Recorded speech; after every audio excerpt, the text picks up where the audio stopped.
숫자로 여론을 읽고 데이터로 민심을 읽는 시간이죠. 휴먼앤데이터의 이은영 소장, 한국인사이트연구소의 전민기 팀장, 어서 오세요. 네, 안녕하세요. 이은영 소장 가져온 숫자. 네, 저는 오늘 4.6% 갖고 왔는데요. 4.6%? 예, 최근 대선 주자 지지도 조사가 여러 군데서 있었는데요.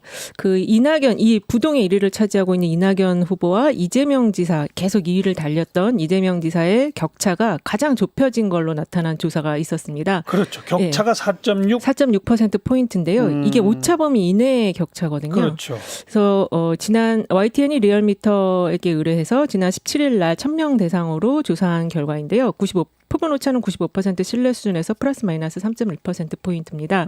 이번 조사에서 이낙연 의원은 23.3%, 이재명 지사는 18.7%로 4.6%포인트 격차를 보였고요. 예. 3위가 윤석열 총장 14.3%로 전 조사에 비해서 4.2%포인트 상승을 했습니다. 네. 또한 그 최근에 7월 초에 있었던 그 쿠키뉴스와 한길리서치 조사 결과를 보더라도 이낙연 의원과 이재명 지사 그 당시에는 8.8%포인트 차이 났었거든요. 네. 근데 이번에 4.6%포인트로 좁혀져서 그 격차가 이번에 상당히 좁혀졌는데 그 이유와 관련해서는 사실은 이제 이재명 지사 지지 같은 경우는 그 좀 지지를 유보하고 있던 층들이 좀 상당히 있었어요. 대법원 판결 결과를 봐야 된다 하면서. 대법 판결 이후에 몇 퍼센트 올라간 거죠? 예, 그래서 그때 판결 이후에 한 3%포인트 상승을 했거든요.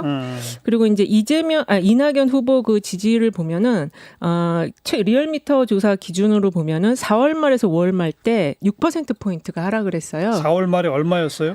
4월 말에 40.2라고 여기 40점, 나오네요. 예, 그렇게 나왔었는데. 5월 말에 34.3. 네, 그렇게. 6월 말에 했고. 30.8. 네.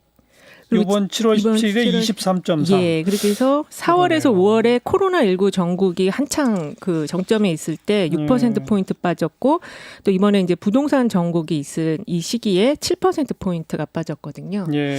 그래서 이 정책 대결 국면에서 그 어떤 정확한 입장이나 메시지를 내지 않음으로 해서 존재감이 부각되지 않으면서 지지율이 좀 하락한 네. 걸로 나타났습니다. 그러니까 지금 지난 4.15 총선 이후 지금까지의 좀 전체적 추세를 보면 네, 이낙연 의원이 엄청나게 높다가 그렇죠. 혼자 40% 되었으니까 23까지 떨어졌으면 급전직하한 거예요. 거의 절반. 이재명 빠졌죠. 지사는 네. 계속 13, 4 달리다가 네. 대법원 판결로 늘어난 건 고작 3%예요. 그러니까 한마디로 말하면 이재명 지사가 깜짝 놀라게 치고 올라왔다가 아니고 그렇죠. 네. 이낙연 의원이 깜짝 놀라게 떨어졌다죠.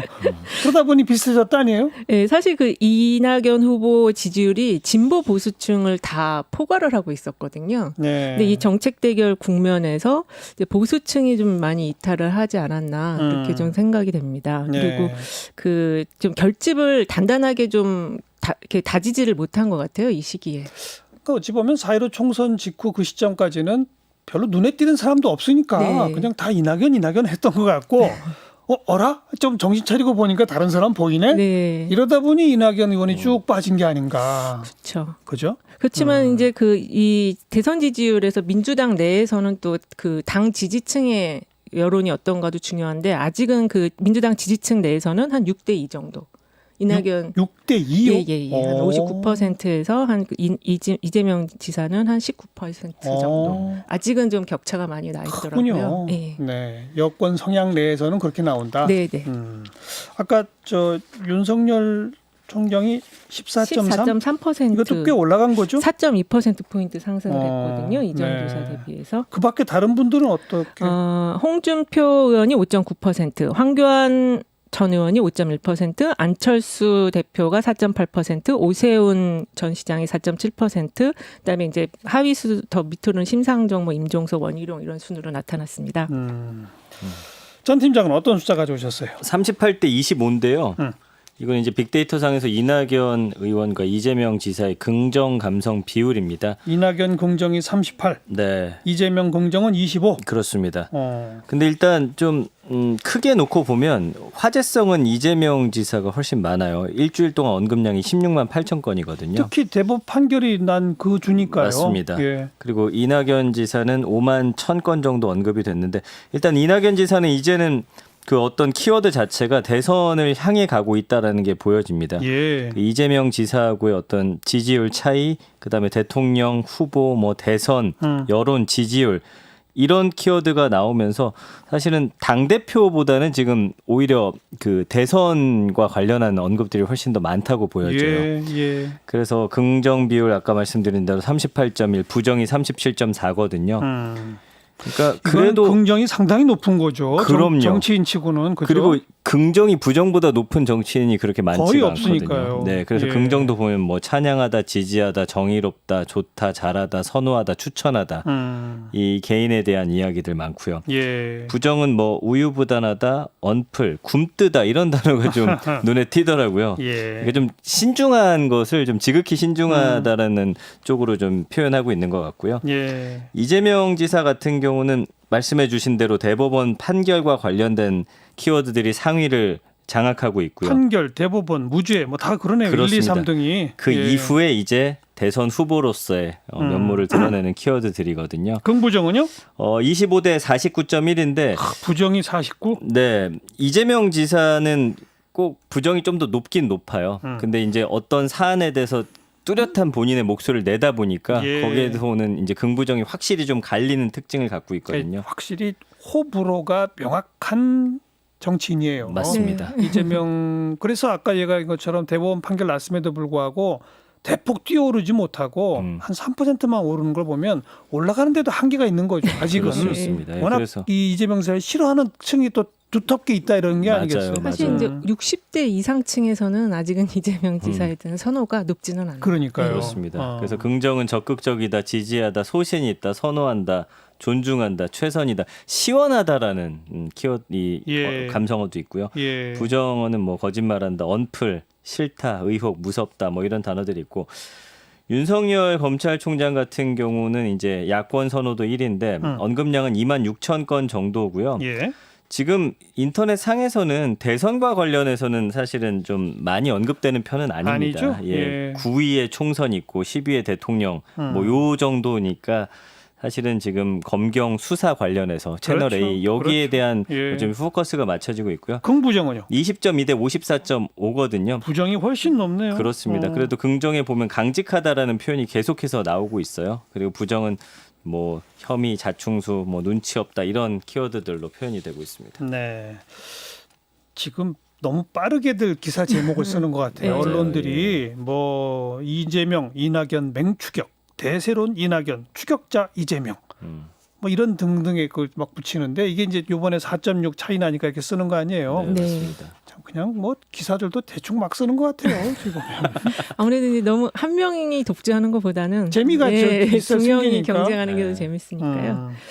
그나저나 예. 우리 지난 방송에서 이제 문재인 대통령 긍정평가 부정평가가 아마 다음 주쯤에는 데드크로스 엇갈릴 거다라고 했잖아요. 네. 실제 그렇게 됐죠? 예, YTN과 리얼미터 조사 결과를 보면 지난 13일에서 17일 유권자 2,516명 대상으로 실시한 조사에서 긍정평가가 44.8%, 부정평가가 51.0%로 부정평가가 더 높게 나타났습니다. 그러니까요.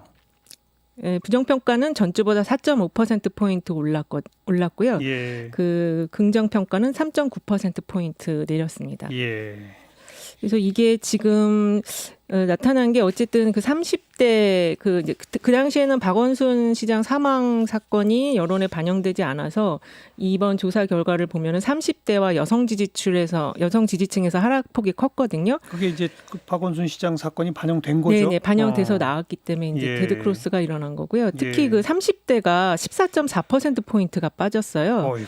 그래서 사실은 그 대통령 지지율을 가장 탄탄한 지지층이었는데 이렇게 많이 빠진 걸 보면 이 부동산 문제 그리고 최근에는 이 수돗물 유출과 관련한 것도 그것도 영향을 있죠. 또 미칠 수가 있을 것 같습니다. 예.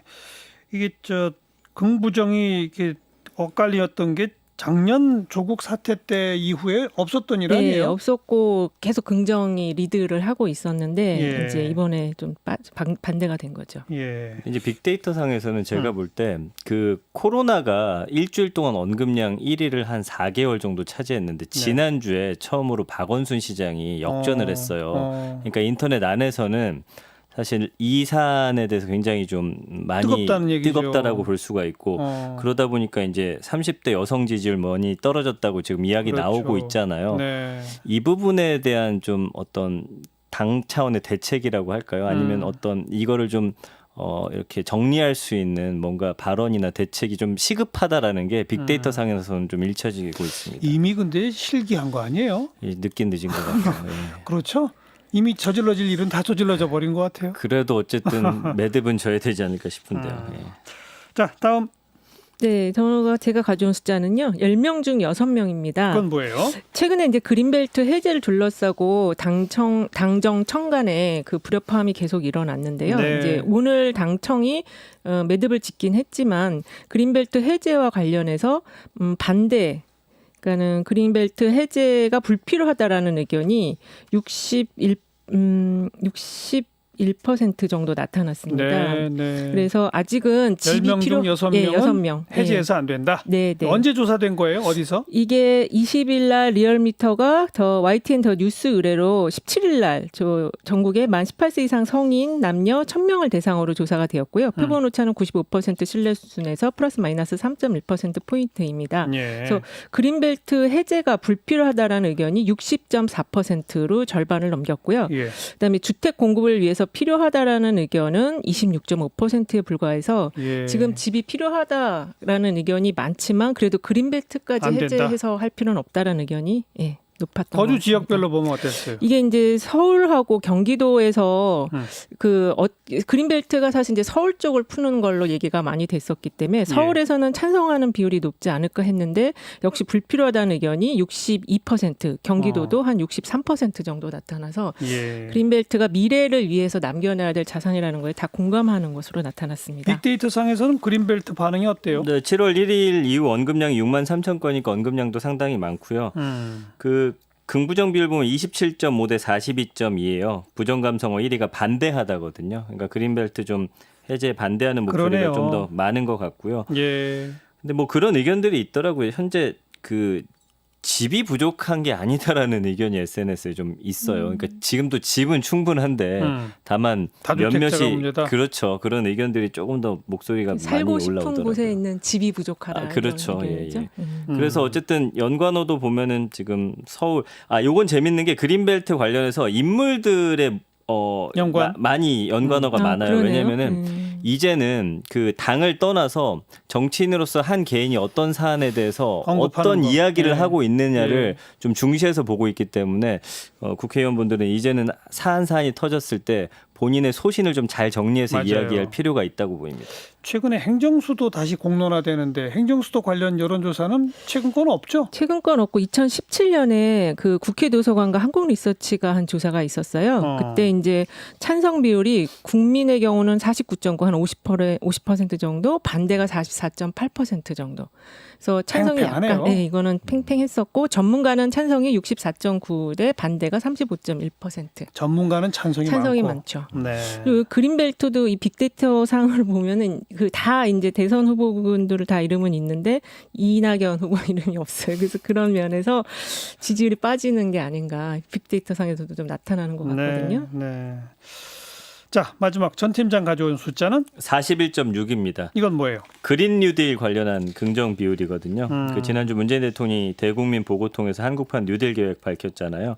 그때 이제 그린벨트 논쟁이 한창일 때 일각에서 그린 뉴딜 한다면서 그린벨트 해제라는 게 말도 안 된다 이런 지적도 그랬죠. 있었는데 예. 결국 문 대통령이 미래 세대 위해서 보존한다 밝히면서 좀 이번 그런 지적은 일단락이 됐습니다. 근데 그린 뉴딜의 긍정이 41, 네. 41.6, 부정은요? 16점인데요. 부정은 16점이. 이건 좀 긍정이 훨씬 높군요. 그렇긴 한데 좀 깊이 들여다봐야 할 게 5월 1일부터 언급량이 한 1,400건밖에 안 돼요. 아유, 거의 관심이 없군요. 언급량도 낮고 이게 어. 정확히 무엇인지도 잘 모르고 그리고 이걸 통해서 어쨌든 뭐 기사라든지 이런 게 어떤 가고자 하는 방향이기 때문에 이게 좀 예. 긍정적일 수밖에 없는 거예요. 예. 그리고 이 사안에 예. 대해서 뭔가 좀 비판을 하기에는 아직 그린 뉴딜이라는 것이 어떤 건지 정확히 지금 머릿속에 예. 개념 정립이 좀 안 됐다라고 좀 봐야 될 것 같습니다. 네. 이게 예전에도 그 이명박 정부 때도 녹색 경제라는 게 그렇죠. 있었잖아요. 그때도 사실 긍정 평가가 많았었거든요. 녹색 네. 경제에서 녹색이나 그린은 이제 이미지적 효과가 큰 거 같아요. 제가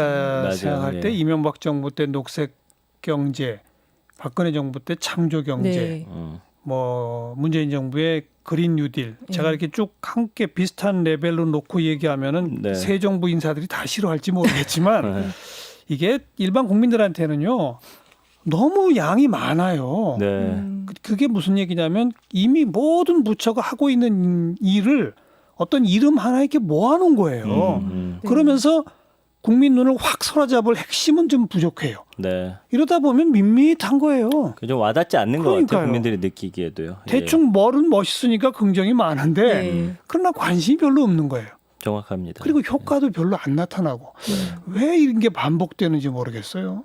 그래도 이제 좀 홍보를 하기 위해서는 단순화시키는 물론 게 뭐 그런데 네. 이름을 그린 뉴딜로 붙였다고 해서 단순화된 게 아니거든요. 그렇죠. 그 중에 국민 눈에 단순하게 하나가 탁 와야 되는데 그렇죠. 그건 없어요. 네. 모든 부처 일을 다 늘어놨기 때문에. 총론은 맞습니다. 있지만 강론이 없는 그런 모양새인 것 같아요. 그래서 그린 뉴딜에 대한 언급량도 많지 않고 뭐 이런 상황이라고 보셔야 될 것 같습니다. 그런 얘기는 즉 언급량 자체가 뭐 한 1,500건밖에 안 된다는 얘기는 네. 정부 여러분 이런 방법 갖고는 안 됩니다. 맞아요. 국민 관심 모으려면 정책 홍보 제대로 하려면 이 방법 말고 다른 방법을 쓰셔야 합니다. 그렇습니다. 이렇게 얘기해 줄 수 있을 것 같아요. 네. 자, 휴먼앤데이터 이은영 소장, 한국인사이트연구소 전민기 팀장 수고하셨어요. 고맙습니다. 감사합니다.